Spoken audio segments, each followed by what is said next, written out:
संबोधित करतील। एकदा जोरदार टाळ्या हो द्या अजितदादा पवार यांच्यासाठी।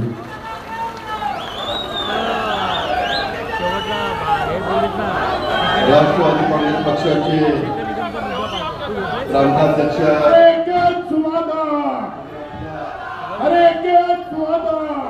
जिल्ह्याचे खासदार सुनीलजी तटकरे, आपले लोकप्रिय आमदार शेखरजी निकम, रुपाली चाकणकर, बाबाजीराव जाधव, प्रमोद इंदोराव, सरनाताई बोत्रे, अजित यशवंतराव, पूजाताई निकम, दिशाताई दाभोळकर, जागृतीताई शिंदे, रवींद्रताई गुजर, रमाताई पेलोसे, आदित्यताई देशपांडे, शौकतभाई मुकादम, दादा साळवी, मिलिंद कापडी, जयंत खताते, रमेशजी राणे, समीरजी काजी, राजू वोमेणकर, अबुदर कसाळे आणि रिया कांबळी, सुरेखांजी खेतले, बाळू ढवळे, अमितजी पराकर, सरकार, विनयताई काणेकर, राजेश पेंडर, अजिंक्य आंबरे, अजय बिरवाडकर, सुनील जोशी, संदीप राजपुरे, राकेश काळके, उदय उतारी, मुजीब कुमारे,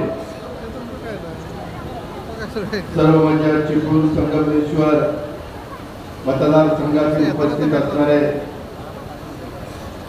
सर्व मान्यवर, सर्व पदाधिकारी, कार्यकर्ते, हिमचंद कोणकिरी, पवारताई, सर्व पत्रकार मित्र, बंधू भगिनी, माझ्या मायमावली, माझ्या बहिणी, माझे सगळे बांधव, पक्षाचे सर्व कार्यकर्ते आणि माझ्या तरुण मित्रांनो, खरं तर जनसन्मान यात्रेचा दुसरा टप्पा मी आजपासून सुरू केला। अर्धा दिवस श्रीवर्धनला दिला होता, अर्धा दिवस चिपळूणला दिला आणि या निमित्तानं ज्या प्रकारे चिपळूणच्या परिसरामध्ये आल्यानंतर माझ्या लाडक्या बहिणींनी, माझ्या बांधवांनी, माझ्या कार्यकर्त्यांनी, सर्वजणांच्या सर्व जीवाभावाच्या सहकार्यांनी आमचं स्वागत केलं, त्याबद्दल मी सर्वांना मनापासून धन्यवाद देतो, सर्वांचे मनापासून आभार मानतो। जनसन्मान यात्रेच्या मागचा उद्देश माझा असा आहे की अनेक वर्ष तुमच्यामुळं माझ्यासारख्या कार्यकर्त्याला, सुनीलजींना, शेखरजींना, अनेकांना लोकप्रतिनिधी म्हणून कामाची संधी मिळाली आणि ती संधी मिळाल्यानंतर समाजाच्या करता काय योजना मिळाल्या, बऱ्याचशा योजना माझ्या शेवटच्या माणसापर्यंत, भगिनीपर्यंत, बांधवापर्यंत पोहोचल्या जात नाही, त्या सांगायच्या। गेले 5 वर्ष तुम्ही आम्हाला निवडून दिलेले, आम्ही 5 वर्षामध्ये काय केलं त्याची माहिती आम्ही तुम्हाला द्यायची। उद्याच्या काळामध्ये 5 वर्षाच्या करता आमचं काय विजन राहणार आहे ते आम्हाला सांगायचं।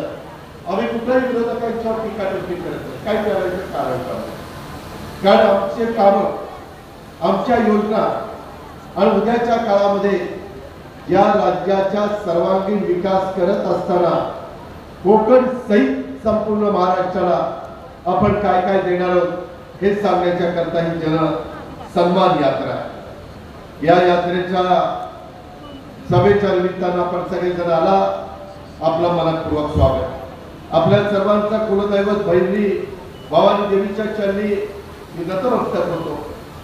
श्री क्षेत्र मालेश्वर, टिकलेश्वर, गांधारेश्वराला वंदन करतो, शिवशाहू फुले आंबेडकरांना अभिवादन करतो, आमच्या स्वर्गीय गोविंदराव निकम साहेबांना भावपूर्ण श्रद्धांजली देखील अर्पण करतो। या महान व्यक्तींनी आपल्याला एक दिशा दिली। इथं शिवशाहू फुले आंबेडकरांचे फोटो लावले, आम्ही तिथं नतमस्तक झालो, चव्हाण साहेबांचा पण तिथं फोटो, का आपण त्यांचं स्मरण करतो। आज काय चाललेलं आहे, कुठल्या रस्त्याने तुम्हाला मला महाराष्ट्र पुढे जायचं आहे, कुठल्या रस्त्याने आपल्याला सिंधुदुर्ग, रायगड, रत्नागिरी, ठाणे, पालघर, मुंबई पुढे जायची, त्याचाही नीटपणे महायुतीच्या सर्व घटक पक्षांनी विचार करायचा आहे। इतर लोक तर विरोधी टीका करणार, विरोधकांचं टीका करणं आमचं कामच आहे। मी पण विरोधी पक्ष नेता होतो, त्यावेळेस सत्ताधारी पक्षाच्या विरोधात मी टीका करायचो, त्याच्यामध्ये वेगवेगळ्या प्रकारच्या चुका दाखवणं हे ज्याचं त्याचं काम आहे. परंतु आता मोठं बोल पण रेटून बोल अशा प्रकारची भूमिका विरोधकांची चाललेली आहे. चिपळूणकरांचे लाडके आमदार शेखर निकम यांच्या माध्यमातून आम्ही चिपळूणकरांचा विकासाला प्राधान्य देतो. चिपळूण आणि संगमेश्वर तालुक्याच्या विकासासाठी तुम्हाला माहिती आहे किती इथल्या मतदारांना माहिती आहे, जवळपास 5 वर्षात 1 वर्ष शेखर सत्ताधारी पक्षात नव्हता, विरोधी पक्षात होता माझ्यासारखा. 1 वर्ष करोनामध्ये गेलं, राहिले 3 वर्ष. करोनामध्ये थोडासा जास्त काळ गेला, पण मी वर्ष म्हणतो, वर्ष सव्वा वर्ष. राहिलेल्या काळामध्ये चिपळूणकरांनो, संगमेश्वरकरांनो, मी आपल्याला जाहीरपणे सांगतो, तुमचा शेखर निकमनी सातत्याने माझ्याकडे पाठपुरावा केला. माझ्याकडे अर्थ मंत्रालय होतं, उद्धव ठाकरेंच्या सरकारमध्ये 2 वर्ष होतं, आता जवळपास 1.25 वर्ष. त्या 4 वर्षाच्या काळामध्ये तो आला, त्यांनी मागितलं आणि तो मोकळ्या हाताने गेला. असं कधी या अजित पवारनी शेखरच्या बाबतीमध्ये बोललेलं नाही. आज मी जे बोलतो ते महाराष्ट्राला माहिती, ते पक्क बोलतो. आज त्यांनी केलेल्या कामाच्या संदर्भातली ही पुस्तिका काढलेली, त्याचं प्रकाशन झालंय. 2490 कोटी रुपयांची कामं ही माझ्या चिपळूण आणि संगमेश्वर मतदारसंघात केली. ही सगळी याच्यात लिहिलेली. यामध्ये आजपर्यंत मला मागच्या आमदारांच्या कुणालावर टीका टिप्पणी करायची नाही, पण आजपर्यंत जेवढे आमदार झाले त्यांचा आम्हाला आदर आहे, कारण आपलं सर्वांचं त्यांनी प्रतिनिधित्व केलेलं आहे. परंतु त्या सगळ्या आमदारांच्या मध्ये करोनाचा 5 वर्षाचा काळ असताना देखील 1 वर्ष विरोधी पक्षामध्ये राहून देखील जर कुणाच्या कारकिर्दीमध्ये सगळ्यात जास्त कामं झाली असेल तर हा पट्ट्या शेखर गोविंदराव निकम यांच्या काळामध्ये झाला. हे आपल्याला विसरून चालणार नाही, नाकारून चालणार नाही. शेवटी आमदार कशा करता तुम्ही निवडून देता? तुमचा सर्वांगीण विकास करण्याच्या करता, तुमचे प्रश्न सोडवण्याच्या करता. स्वर्गीय गोविंदराव निकम साहेबांनी काढलेली सह्याद्री शिक्षण संस्था आज 24-25 हजार मुलं मुली शिक्षण घेतात. महाराष्ट्राच्या कानाकोपऱ्यातून मुलं मुली इथे येत आहेत. त्याच्यामध्ये हायस्कूल असेल, पॉलिटेक्निक असेल, आर्ट सायन्स कॉमर्स कॉलेज असेल, ITI असेल, MBA असेल, त्याच्यामध्ये ॲग्रिकल्चर कॉलेज असेल, नर्सिंग कॉलेज असेल, जे जे काही करता येईल. आपल्यावर जबाबदारी वडील गेल्यानंतर फार महत्वाची होती, परंतु तुम्ही सगळ्यांनी त्याला आधार दिला. त्याला भरभक्कम आपण सगळे जर त्याच्या पाठीशी उभं राहिलो. त्याची पत्नी पूजाताईंनी त्याला अतिशय मनापासून साथ दिली. तुम्ही चिपळूणकरांनी साथ दिली. सह्याद्री शिक्षण संस्थेच्या सगळ्या सहकार्यांनी साथ दिली आणि त्यामुळं शेखरात इथपर्यंत पोहोचलेला. आज शिक्षणाचा अतिशय उत्तम पद्धतीचं कार्य, प्रत्येकाला इथं ज्ञान देण्याचं काम, प्रत्येकाच्या आयुष्यामध्ये त्याच्यामध्ये कसं त्याला स्वतःच्या पायावर उभं राहता येईल याबद्दलचं काम त्या ठिकाणी शेखरचं चालले. एवढ्या थांबला प्रत्येक पावसाळ्यामध्ये माझं चिपळूण पाण्यामध्ये त्या ठिकाणी जायचं. सतत मला तो सांगायचं की दादा हे कधी थांबणार. त्याच्यामध्ये महापुरानंतर माझं चिपळूण कधीतरी महापूर आलाय परंतु चिपळूणमध्ये पाणी शिरलं नाही, लोकांचं नुकसान झालं नाही, असं काहीतरी करा. वैशिष्ट्य नदीचा गाळ तुम्ही काढा. जलसंपदा विभागाची संपूर्ण राज्यातील यंत्रणा आम्ही त्या नदीमध्ये उतरवू. ही जलसंपदा खातं बघितलं, सुनील तटकरेंनी बघितलं, देवेंद्र फडणवीसांनी बघितलं. मी मागच्या काळामध्ये Konkan KIDC, NKVDC, GMIDC, PIDC आणि VIDC या महामंडळामध्ये वेगवेगळी मशिनरी घेतली. ती मला माहिती होत आणि ती मशिनरी इथं लावली. डिझेल पेट्रोलला किती पैसे दिले? पहिले 10 कोटी रुपये दिले, कमी पडले, पुन्हा 5 कोटी रुपये दिले, 15 कोटी रुपयाचं डिझेल खर्च झालं. याचा अर्थ काम किती झालं बघा. तो सगळा गाव वर्षानुवर्ष पिढ्या छत्रपती शिवाजी महाराजांच्या काळापासून ती वैशिष्ट्य नदी वाहती त्याच्या आधीपासून जसं जग अस्तित्वात आलं तसं, परंतु नंतरच्या काळामध्ये गाव साठत गेला आणि पाण्याचं वाहन क्षमता कमी झाली. जे पाणी जोरात समुद्राला जायला पाहिजे ते त्या ठिकाणी अडथळा आला आणि म्हणून तो गाळ आपण काढण्याचं काम केलं आणि त्याला 15 कोटी शेकरच्या मुलं मिळाले. आतापर्यंत जे जे मागितलं ते दिलं. मग इथले धरणं असतील, इथले पाझर तलाव असेल, चिपळूण शहराची 154 कोटीची ग्रॅव्हिटीची पिण्याच्या पाण्याची योजना असेल. 154 कोटी कशाला म्हणतात? आज ते आपण केलं का तर तुमचा शेखर प्रतिनिधित्व करत होता. माझ्या चिपळूणचा प्रश्न सुटला पाहिजे, माझ्या त्या ठिकाणी संगमेश्वरचा प्रश्न त्या ठिकाणी सुटला पाहिजे, अशा प्रकारची भूमिका ही आम्ही सगळ्यांनी त्या बाबतीमध्ये स्वीकारली आणि त्याच्यातून तीव्र धरण मध्ये तर ते तीव्र धरण कुठलं अधिकारात विचार काय झालं म्हणजे खेकड्याने फोडलं. खेकडा धरण फोडतो, खेकडा धरण फोडायला आले तर आपलं जवळच निघायचं. काय झालं काय एवढं बारकं धरण असतं खेकड्याने फोडलं. काही पण त्या ठिकाणी सांगतात हरकत नाही, त्याची चौकशी केली. तिथं राजवाडी धरण पुनर्बांधणीचं काम, गॅबियन वॉलचं काम, शहरामध्ये नदी काठी संरक्षण भिंत उभी करण्याचं काम, रस्ते असू द्या, पूल असू द्या, त्याच्याकरता मोठ्या प्रमाणात निधी देण्याचं काम, अजूनही काही कामांचे प्रस्ताव प्रलंबित आहे. परंतु तेही मार्गी लागतील. मी राज्याचा अर्थमंत्री म्हणून, राज्याचा उपमुख्यमंत्री म्हणून, एक राष्ट्रवादी काँग्रेस पक्षाचा कार्यकर्ता या नात्याने तुम्हाला माझ्या मायमाऊलींना, माझ्या बांधवांना सगळ्यांना शब्द देतो. मी शब्दाचा पक्का आहे. माझ्या महाराष्ट्राला माहिती आहे जे दादा एखादा वादा करत नाही केला तर तो वादा निश्चितपणे निभावतो, अर्धवट सोडत नाही. त्या पद्धतीनं शेखरच्या हातामध्ये घेतलेली कामं कसल्याही प्रकारची संकट येईल. वेगवेगळी संकट येतात. माझ्या कोकणामध्ये चक्रीवादळाची संकट आली, वेगवेगळ्या पद्धतीने वादळं झाली, वेगवेगळ्या अडचणी आल्या. काही भागामध्ये गारपीट झाली, काही भागामध्ये अतिवृष्टी झाली, काही भागामध्ये दुष्काळ पडला, काही भागामध्ये त्या ठिकाणी वेगवेगळ्या नैसर्गिक संकट आली.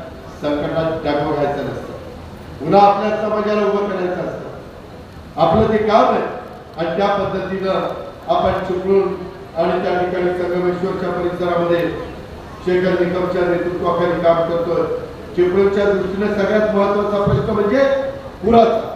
येथे टाकण्यात आलेली रेड लाईन, ब्लू लाईन, पण ज्या पद्धतीनं आम्ही कोल्हापूर असेल, सांगली असेल, त्या जिल्ह्यातील पूर नियंत्रणासाठी राज्य शासनानं Maharashtra climate resilience development programme या महत्वाकांक्षी प्रकल्पात जागतिक बँकेने मंजुरी देत पहिल्या टप्प्यामध्ये साधारण 4000 कोटी रुपयाचा निधी दिला. त्याच धर्तीवर माझ्या चिपळूणचा पूर नियंत्रणासाठी सर्वतोपरी प्रयत्न त्या ठिकाणी करायचे. शेखर सारखा माझ्या मागे लागलाय. शेखरसह जलसंपदा विभागाकडनं 2000 कोटी रुपयाचा प्रकल्प आराखडा आपण आता चिपळूण करता तयार करतोय. त्यामध्ये माझं लक्ष आहे, त्याच्यामध्ये शेखरचं लक्ष आहे. पूररेषेच्या संदर्भात मी लवकरच बैठक लावणार आहे किंवा पहिल्या टप्प्यात मतदारसंघातील पायाभूत सुविधांच्याकडे लक्ष आम्ही दिलं. त्यामध्ये 2400 कोटी रुपयाची कामं आम्ही केली, 500 कोटीची कामं केली. आता पुढच्या टप्प्यामध्ये इथं कारखानदारी अजून आली पाहिजे, इथल्या तरुण तरुणींना काम मिळालं पाहिजे, इथं रोजगार मिळाला पाहिजे, पर्यटनाला चालना मिळाली पाहिजे. आताच मी श्रीवर्धनमध्ये सांगितलं आम्ही GR काढलेला, नवीन पर्यटन धोरण 2024 आणलेलं आहे. त्याच्यात सगळ्यात जास्त फायदा माझा सिंधुदुर्ग, माझा रायगड, माझा रत्नागिरी आणि माझा पालघर आणि या सगळ्या परिसरामध्ये झाला पाहिजे. 720 किलोमीटर लांबीचा समुद्र किनारा आणि निसर्गाने अशी उधळण आपल्या सगळ्या कोकणवर केलेली आहे. त्याचा पुरेपूर फायदा आज पुण्याची माणसं, आज वेगवेगळ्या भागातली माणसं इथं पर्यटनाच्या निमित्तानं येतात. त्याच्यातून त्यांनाही आराम मिळावा आणि माझ्या भागातल्या लोकांना रोजगार मिळावा. तिथं रिसॉर्ट व्हावे, तिथं त्या ठिकाणी हॉटेल व्हावी, तिथं चांगल्या प्रकारचं जेवण मिळावं, तिथं चांगल्या प्रकारच्या सुविधा देता याव्यात. म्हणून हे नवीन टुरिझम धोरण हे आपण त्या ठिकाणी आणलेले आहे. हे क्षेत्र आता कृषी आणि पशुसंवर्धन, हे रोजगार, पर्यटन, कृषी आणि पशुसंवर्धन, कारखानदारी ज्याच्याकडे आता आम्ही अजेंडा. तुम्ही म्हणाल तुमचं विजन काय? पुढचं विजन शेखरचं आमचं हे आहे की या सगळ्या टप्प्यामध्ये आपल्याला ही सगळी कामं त्या ठिकाणी करायची. हा आमचा अजेंडा आहे. मंजूर झालेली नवीन धरणं, दुरुस्त होणारे लहान पाणथळ तलाव, हे सर्व झाले. तेथील पाण्याचा प्रश्न मिटेल. कृषीपूरक उद्योग धंद्याला देखील उद्योगाला त्याच्यातनं चालना मिळणार आहे. अशा पद्धतीचं आपलं काम. घाबरू नका. खूप काही आपल्याला त्या ठिकाणी करायचंय. चिपळूणची ट्रॅफिक समस्या दूर करण्याच्या करता पेठमाप मुरादपूर पूल बांधण्याच्या करता 18 कोटी रुपये मंजूर केले. पुलाची कामं करत असताना अडचणी येतात. मधी काळ आला होता पण वेळ आली नव्हती. त्यामुळं हा पट्ट्यान आपले काही कार्यकर्ते वाचले. आले की नाही? 5-10 सेकंद अर्धा मिनिट इकडे तिकडे झालं असतं तर होत्याच नव्हतं झालं असतं. परंतु कुठेतरी आपल्याला गोविंदराव निकम साहेबांचे आशीर्वाद आहे. आपल्याला कुलदैवत भैरी भगवानीच्या देवीचा आशीर्वाद आहे. त्याच्यामध्ये श्री क्षेत्र मालेश्वर असेल, मार्लेश्वर असेल, तिपलेश्वर असेल, गंधारेश्वर असेल, त्यांचे आशीर्वाद आहे. आणि शेखरचं काम, एवढ्या समाजाला, एवढ्या लोकांना एक आधार देण्याचं काम, रात्रंदिवस त्यांचे प्रश्न सोडवण्याचं काम ते करतोय. त्याच्यामुळं काळ आला होता, वेळ आली नव्हती. वरच्याला वाटलं नाही अजून ह्याला ठेवलं पाहिजे, इतक्या लोक त्याच्यामुळे तो आणि बाकीची वाचले काय ते खरं आहे. ते खरं आहे, ते खरं आहे, नाकारता येत नाही. त्याच्यामध्ये इथून पुढं चिपळूण शहरातले रस्ते असतील, खेळाचे मैदान असतील, प्राचीन तलाव असतील, वाहनतळ गटार व्यवस्था आदींच्या करता 350 कोटी रुपयाच्या कामाला पण मंजुरी दिलेली आहे. कोळकेवाडी प्रकल्पाच्या अंतर्गत नागरी सुविधा उभारण्यात बहुतांश कामं आता पूर्णत्वाला आलेली आहे. कराड चिपळूण राष्ट्रीय महामार्गाची प्रलंबित कामं, त्यांच्या दुरुस्तीच्या कामाचा वेग देण्यात आलेला आहे. कोकण आणि माझा पश्चिम महाराष्ट्र याला जोडणारा चिपळूण कराड रेल्वे मार्ग या प्रकल्पाला गती देण्याच्या करता देखील आपलं शासन सकारात्मक आहे. काळजी करू नका. आम्ही त्याच्यामध्ये लक्ष ठेवून आहोत. मित्रांनो, सगळी सोंग करता येतात, पैशाचं सोंग करता येत नाही. माझ्या मायमुली बसल्या, माझ्या बहिणी बसल्यात, माझ्या मुली बसल्या. सगळ्यांनी चेष्टा केली आमची. अरे कसली लाडकी बहीण, असं कुठं पैसे कुठे देत असतं का? आम्ही दिले 3000 रुपये. किती बहिणींच्या अकाउंटला आले? हात वर करा बहिणींनो. हो का? एवढ्याचे आले. तुम्ही तक्करे राहिलेल्या बहिणींना पण ज्यांचा 2.5 लाखाच्या आतमध्ये उत्पन्न आहे त्यांनाही देणार. आदिती तक्करेकडे डिपार्टमेंट आहे, आपलीच मुलगी आहे. तिला सांगितलं आदिती काळजी करू नको. जे काही आपल्या बहिणी राहिल्या, माय भाऊनी राहिल्या, मुली राहिल्या, त्या 21 ते 65 वयोगटातल्या त्यांना आपल्याला मदत करायची. आपल्याला त्यांना सबल करायचं, सक्षम करायचं. आताच मला पूजाताई सांगत होत्या, दादा एक बहीण आली, मला 1500 रुपये मिळाले. मला बीपीच्या गोळ्या होत्या, बीपीच्या गोळ्या घ्यायला पैसे नव्हते. मी त्या 1500च्या बीपीच्या गोळ्या आणल्या आणि माझं आरोग्य चांगलं करण्याचा प्रयत्न केला. मदत झाली नाही? अरे गोरगरिबांना मदत करतो. मोठ्यांची मुलं सोन्याचा चमचा तोंडात घेऊन आलेली ही जण चेष्टा करतात.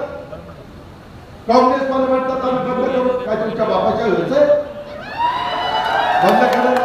अरे जनतेचा पैसा मला बाप काढायचा नव्हता, तुमच्या वडिलांच्या घरचं आहे. याचा विचार करा. ही काय पद्धत आहे? अरे आम्ही देतो, तुम्ही इतक्या वर्ष राज्य सरकार, आम्ही पण नव्हते, मी होतो, तक्करे होते, परंतु त्यावेळेस आम्हाला नाही जमलं. यावेळेस 10 वर्षाचा अनुभव होता अर्थसंकल्प सादर करायचा. काय माझ्या मायमाऊलीला, जिला कुणी घरामध्ये तिच्याकरता पैसा देतात, तिच्या कुटुंबाकरता देतात, तिला काहीतरी अपेक्षा असती ना. चिपळूणच्या बाजारामध्ये जाऊन काहीतरी बी घ्यावं, काहीतरी माझ्याकरता खर्च करावं. तिला जीव नाही, तिला मन नाही, आणि म्हणून आम्ही हे सगळं केलं. आज मी महाराष्ट्रामध्ये जनसन्मान यात्रेच्या निमित्तानं फिरतो.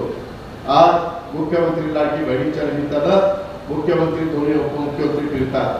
अक्षरशः माझ्या मायबाबूंच्या चेहऱ्यावर आनंद पाहायला मिळतो, उत्साह पाहायला मिळतो, हसरा चेहरा पाहायला मिळतो. आम्हाला तेच पाहिजे. आणि आम्ही कुणाला दिलं? गरीबांना दिलं. गरीबाला द्यायचं नाही, सगळ्या जाती धर्माच्या महिलांना दिलं. मागासवर्गीय, आदिवासी, अल्पसंख्याक, बहुजन, ओबीसी, भटके सगळे फक्त 2.5 लाखाच्या आतमध्ये उत्पन्न असलं पाहिजे. काय चुकीचं गेलं? आज 46,000 कोटी रुपयाचा पैसा दरवर्षी महाराष्ट्राच्या वेगवेगळ्या दुकानामध्ये येणार आहे. महिला काही ना काही घेणार ना, तो पैसा बाजारात येणार ना, त्यांना अर्थचक्र फिरणार ना, छोटे मोठे धंदे पण चालणार ना. अहो काही काही त्यांच्या स्वतःच्या कामाकरता, काही रॉ मटेरियल घेण्याच्या करता, एक बहीण म्हणली दादा मला रक्षाबंधनाचा कार्यक्रम आला, मी राख्या बांधण्याच्या करता, राख्या तयार करण्याच्या करता वेगवेगळे दोरे आणि बाकीचं आणलं, 1,500 आणलं, त्याच्यात राख्या बनवल्या आणि राख्या बनवून विकल्या, तिला 20,000 रुपये मिळाले. 1,500चं मटेरियल, रॉ मटेरियल त्याला आपण म्हणतो, कच्चा माल, आणि त्याच्यात तिने 20,000 केले. महिलांना खूप काही कळतं, कारण ती भगिनी त्या घरामध्ये रात्रंदिवस राबती. सगळ्यात पहिली घरात कोण उठती? तुम्हीच उठता ना. सगळ्यात शेवट कोण झोपता? तुम्हीच झोपता. आम्ही पुरुष माणसं आले की हा जेवण झालं, चला झोपा. आपण घर कोण बंद करणार? काय ना पाहिजे, तू काय करतो? तू उठता झोपा. हे जे काही आहे 24 तासामध्ये एवढी माझी बहिणी माय नवली, माझी मुलगी इतकं काम करती, तर तिला कुठंतरी सबल करायला नको, सक्षम करायला नको. आणि काही जण कोर्टात गेले ही योजना बंद पाडायला. अरे कसले रे तुम्ही माणसं, विरोधक कोर्टात जावं. माझी तुम्हाला विनंती आहे, परत आपल्याला महायुतीचं सरकार आणावं लागेल. ही योजना पुढे पण 5 वर्ष आपल्याला चालवायची का नाही? चालवायची. त्याच्याकरता चिपळूण संगमेश्वरला घड्याळ आहे, घड्याळ. काही ठिकाणी धनुष्यबाण आहे, दुसऱ्या मतदारसंघात काही ठिकाणी कमळ आहे, तिथं तुम्हाला मतदान करावं लागेल. पुढं 5 वर्ष ही योजना अतिशय निर्विवादपणे चालवण्याचा निश्चितपणे तुम्हाला शब्द या सभेच्या निमित्ताने देतो. उलट नंतर त्याच्यात वाढच करेल, काळजी करू नका. आम्हालाही कळतं एवढं चांगलं नाही. 52 लाख कुटुंबांना 3 गॅस सिलेंडर फ्री वर्षाला, आणि इतकं पारदर्शक केलंय. कुणाच्या हातात पैसे नाही, तहसीलदार, प्रांत किंवा आणखी कुणी तो नाही देणार, आमदार खासदार नाही देणार. डायरेक्ट तुमचं लिंक कशाशी? आधार कार्डशी. आणि ते आधार कार्डशी लिंक असताना डायरेक्ट तुमच्या अकाउंटला पैसे, मध्ये कुठलंही गळती नाही, फिरती नाही. तुमचे पैसे तुम्हाला कधी काढायचे तुम्ही ठरवायचे. कारण जर म्हणाले पैसे आले ना 3,000 रुपये जुलै ऑगस्टचे दिले, काही म्हणजे काढा परत घेतील.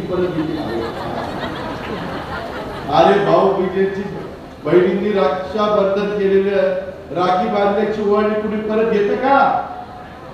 अरे आज शिवशाहू फुले आंबेडकरांचा महाराष्ट्र आहे. तुम्ही काही बदनामी करता. मध्ये देखील लोकसभेच्या निवडणुकीच्या निमित्तानं असं सांगितलं संविधान बदलणार. अरे संविधानाच्या पुढे आम्ही नतमस्तक होतो, संविधानाचा आदर करतो, आणि पुन्हा खोटं सांगितलं. मागासवर्गीय आदिवासींना सांगितलं संविधान बदलणार, आरक्षण काढणार, तुम्हाला समाज मागणी कायदा आणणार, तुमच्या सगळ्या योजना काढून घेणार. अरे कुठं फेडा घेतवा? का खोटं बोलताय? काय खोटं सांगताय? आता काही बोलत नाही.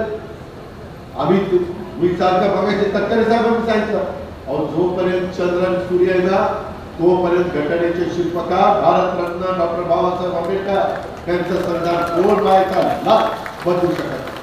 काळजीच करू नका. असे कितीतरी येतील आणि कितीतरी जातील, संविधान तिथेच राहील. त्या संविधानाने 11 पगड 12 बलुतेदारांचा एकत्र केला. सगळे आपण गुन्हे गोविंदाने राहतोय. जातीय सरोकार राहायला पाहिजे. राष्ट्रवादी काँग्रेस पक्षात सर्व धर्म समभाव ही आमची भूमिका आहे. माझ्या वेगवेगळ्या समाजाच्या करता जसं माझ्या मागासवर्गीयांना बालकी काढलं, भातक समाज म्हणाला आम्हाला अन्याय होतो, आमच्याकरता काही करा, त्यांच्याकरता आरटी काढलं. अल्पसंख्याक म्हणलं की आम्ही आमचा विचार करणार की नाही, त्यांच्याकरता माती काढलं की नाही. या सरकारमध्ये माती काढलं. 1,000 कोटी रुपये भाग भांडवल आपल्या मौलाना आझाद महामंडळाला दिला. 600 कोटी रुपये सरकारची गॅरंटी दिली. माझ्या ब्राह्मण समाजाच्या करता अमृत काढलं, बहुजन समाजाच्या करता साथी काढलं, ओबीसी समाजाच्या करता महाज्योती काढलं. कुठल्याही घटकाला आणि आदिवासी समाजाच्या करता टाळटी काढलं. सगळ्या घटकाला बरोबर घेऊन गेलं पाहिजे. आज देखील दफन भूमीला इथं आमच्या असणाऱ्या वेगवेगळ्या शादीखान्याला अशा पद्धतीनं वेगवेगळ्या निधी देण्याचं काम आम्ही करतो. काही जण चुकीचं वागताय, मी त्यांना निर्वाणीचा इशारा दिला. असं चालणार नाही. कुठल्याही जातीनं, कुठल्याही धर्माने, कुठल्याही पद्धतीने एकमेकाचा अनादर करायला शिकवलेलं नाहीये. शिवाजी महाराजांच्याही काळामध्ये सगळ्या 18 पगड जाती बाळगुंतेदारांना योग्य पद्धतीचा न्याय मिळत होता आणि त्यांच्याच विचाराचं हे राज्य आहे. त्याच्यामुळं काही काही जण बोलता बोलता कुठल्याही प्रकारची भाषा जी वापरली नाही पाहिजे अशा प्रकारची भाषा वापरतात. अरे चव्हाण साहेबांनी सुसंस्कृत महाराष्ट्राची शिकवण दिली आणि तुम्ही असली भाषा वापरता, हे आम्ही खपून गेला. महायुती म्हणून आज आम्ही त्या सरकारमध्ये आहे, पण त्यामध्ये चुकेल त्याला शासन होईल. तो कुठल्याही जाती धर्माचा असतो. जर तुम्ही तुमच्या मायबापावर, आमच्या मुलीवर, आमच्या भगिनीवर अन्याय केला तर त्याला डायरेक्ट जेल, जन्मठेप किंवा फाशीची शिक्षा. ही असली नराधम नकोय, ही विकृती नकोय. नाराज माणसं.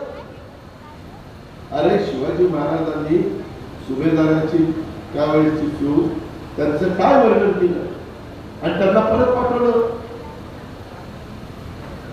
त्याचा कुठेतरी विचार करा. आपण महाराजांचं आता दर्शन घेतलं, त्याच्या आधी आपण तिथं जाऊन बाबासाहेब आंबेडकरांच्या पुढे नतमस्तक झालो.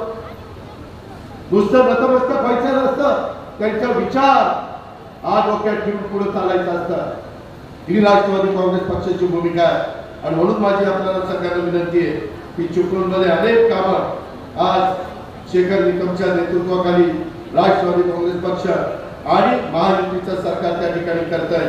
वेगवेगळ्या पद्धतीनं नगर परिषदेचे इमारतीचं काम असो, सांडपाणी प्रक्रिया प्रकल्प असो, भाजी मंडई असो, शॉपिंग सेंटर निर्मिती असो, यासारख्या प्रकल्पांना देखील या पुढच्या काळात मंजुरी देण्याच्या करता, भरीव निधी देण्याच्या करता आम्ही त्या ठिकाणी कटिबद्ध आहोत. आज इथे एक चांगल्या पद्धतीनं शिवाजी महाराजांचा पुतळा आणि मावळे एक चांगला स्पॉट निर्माण झाला की नाही झाला. असे स्पॉट आपल्याला निर्माण करायचे. मधी ते तिवरे धरण कुठलं मी बघायचं सांगितलं. त्याच्यामध्ये दादर, अकले, नांदिवसे या गावातलं पाणी गेले पूल वाहून बांधण्यासाठी विशेष बाब म्हणून हा माझ्या मागे लागला 9 कोटी रुपये त्या ठिकाणी घेतले. दुर्गतग्रस्त झालेल्या तिवरे लघुपाट बंधारे योजनेची पुनर्स्थापना करण्याकरता 62 कोटी 74 लाख रुपयाच्या कामाला निवडून दिली. कशाला म्हणतात 62 कोटी? या बेलवाल बांधण्याच्या करता 11 कोटींचा निधी त्या ठिकाणी दिला. या वेगवेगळी कामं अशी आपण त्या बाबतीमध्ये करतोय. इथून पुढं माझ्या वैशिष्ट्य नदीतला पण गाळ काढण्याच्या करता नलावडा बंधारा इथं संरक्षण भिंत बांधण्याच्या करता 20 कोटी रुपये दिले आणि पुनर्वसित गावठाणामध्ये नागरी सुविधा उभारण्याकरता विविध कामाच्या करता 42 कोटी रुपयाचा निधी दिला. अशाच पद्धतीनं आपल्याला काम करायचं. कुणी येतील, कुणी जातील, काही सांगतील तसं नाही. स्वतः आपला शेखर इथला शेखरचा जे काही संस्कार झाले ते इथं झालेले. तुम्ही त्याला त्या ठिकाणी भावाच्या नात्याने, तुम्ही त्याला मुलाच्या नात्याने आधार देण्याचं काम त्या बाबतीमध्ये केलं पाहिजे. एकंदरीतच त्या माझ्या कोकणचा सर्वांगीण विकास करण्याच्या करता आणि वेगवेगळ्या प्रकारच्या योजना, माझ्या शेतकऱ्यांना मोफत वीज देण्याची योजना, आमच्या मुला मुलींना वेगवेगळ्या प्रकारे कार्य प्रशिक्षण देण्याची योजना, दुधाला 5 रुपये अनुदान देण्याची योजना, वारकरी समाजाच्या दिंड्यांना अनुदान देण्याची योजना, मुख्यमंत्री वयोश्री योजना, महात्मा फुले जन आरोग्य योजना, अशा कितीतरी योजना. माझ्या गरीब घरातल्या मुलींना कॉलेजच्या शिक्षणाला पैसे नसतात, त्याबद्दल आम्ही योजना आणलेली. शेखरने बोलत असताना सांगितलं जसं गरिबाच्या मुलींना शिक्षण मिळालं पाहिजे तसं गरिबाच्या घरातल्या मुलांना पण मिळालं पाहिजे. त्याही करता उद्या आमचं सरकार आल्यानंतर त्याही गोष्टीचा विचार मी निश्चितपणे करेन, याबद्दलची पण ग्वाही मी आपल्याला सगळ्यांना या सभेच्या निमित्तानं देतो. महाराष्ट्रवादी हेल्पलाईन ही आमची हेल्पलाईन आहे. तिचा नंबर 9861717171 आहे. राष्ट्रवादी काँग्रेस पक्षाची ही महाराष्ट्रवादी हेल्पलाईन क्रमांक आपण फिरवला तर तुम्हाला वेगवेगळ्या अडचणीला आम्ही उत्तर देऊ शकतो, मार्ग त्या ठिकाणी काढू शकतो. महाराष्ट्र हे लोककल्याणकारी राज्य आहे. या लोककल्याणकारी राज्यामध्ये फक्त रस्ते, पूल, प्रशासकीय इमारत, दळणवळण एवढंच उभं करणं महत्वाचं नाही, तर जनतेच्या हिताच्या त्यांच्या प्रगतीला प्रोत्साहन देणाऱ्या लोककल्याणकारी योजना राबवणं हे देखील गरजेचं आहे. त्या दृष्टीनं महायुतीचं राज्य सरकार कटिबद्ध आहे. राज्यातील प्रत्येक घटकाकरता योजना आणण्याचा आम्ही त्या ठिकाणी प्रयत्न करतोय. मी एवढ्यावरच नाही सांगत, तर केंद्रामध्ये त्या ठिकाणी जे सरकार आले त्या सरकारकडनं देखील आपल्या महाराष्ट्राला कसा जास्तीत जास्त निधी आणता येईल याबद्दलचा प्रयत्न हा माझा स्वतःचा चाललेला आहे, मुख्यमंत्र्यांचा चाललेला आहे. पाऊण लाख कोटी रुपयाचं वाढवण्याचं बंधन हे आपल्याला पंतप्रधानांनी या 100 दिवसामध्ये दिलेलं आहे. काल ते ह्याच्यामध्ये पण आलेले होते आपल्या वर्ध्यामध्ये देखील त्यांनी अतिशय चांगल्या प्रकारच्या योजना हे आपल्याला दिलेल्या आहेत. या योजना अजित तिथे कागद राहिले. संपूर्ण देशामध्ये विश्वकर्मा योजना सध्या राबवली जाते. यामध्ये अनेक कारागिरांना स्वतःचा उद्योग व्यवसाय उभा करण्यात येतो.